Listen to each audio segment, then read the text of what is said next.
I'm Barbara Gregorich, and in an earlier video about my new novel, Exit Velocity, I introduced you to the three main characters, Jake, Rowan, and Deeply. In this video, I want to introduce you to one of the minor characters. As readers, we relate to minor characters almost as much as we relate to the major characters.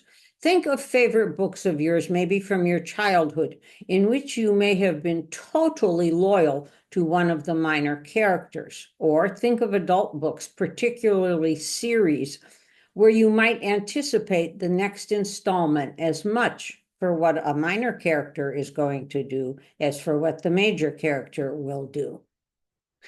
Exit Velocity has maybe 8 characters who are leading minor characters and at least a dozen who are lesser minor characters. Not lesser in importance, just lesser in the number of pages they take up.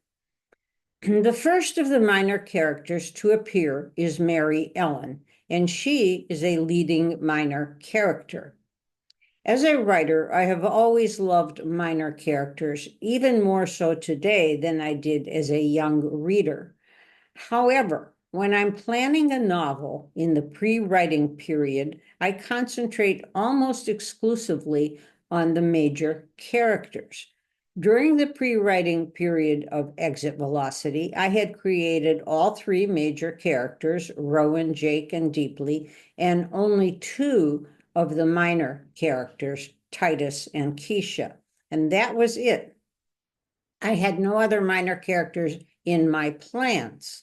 That doesn't mean that I thought there would be no other minor characters in the book. It's just that they weren't, I didn't have them developed before I began to write. And that is because when I start writing, I let the minor characters appear or not appear as they are needed for the story. They come to life on the spot. And this is what happened with MaryEllen. One moment she didn't exist, and the next moment in chapter 2, as Rowan is walking home from the demonstration, MaryEllen is there. She's sitting on her front porch watching Rowan.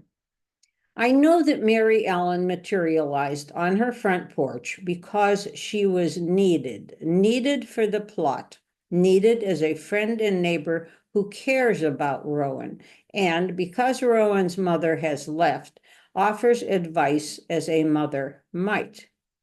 For me, as I'm writing, minor characters make their appearance when the situation calls for them.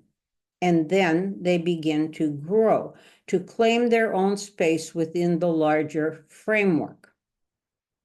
Writing minor characters is fun, and while doing so, I find it very rewarding to see how they interact with the main characters.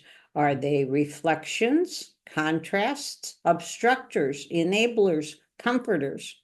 When I start out, I don't always know which of these roles any particular minor character will grow into.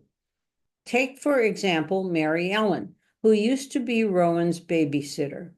Because Rowan has experienced recent tragic and traumatic events and is trying to shake off the weight of these incidents, MaryEllen starts out as a nurturer, somebody who keeps an eye on Rowan and wants to see her recover. But in a way, the roles become reversed, with Rowan ending up being a kind of nurturer for MaryEllen. Rowan's world is much wider than is MaryEllen's. Rowan's world includes Black liberation fighters, socialists, bike riders, textile artists, sharpshooters, political activists, and a lot more. In trying to help Rowan, MaryEllen encounters and interacts with some of Rowan's friends. And these encounters begin to change MaryEllen.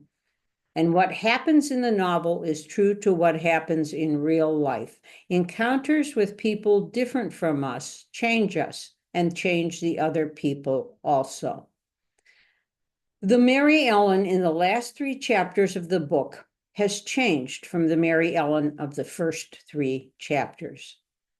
Even though minor characters are often there to tell us something about the major character, that does not mean the minor characters are all static. Some are static, of course, and are meant to be.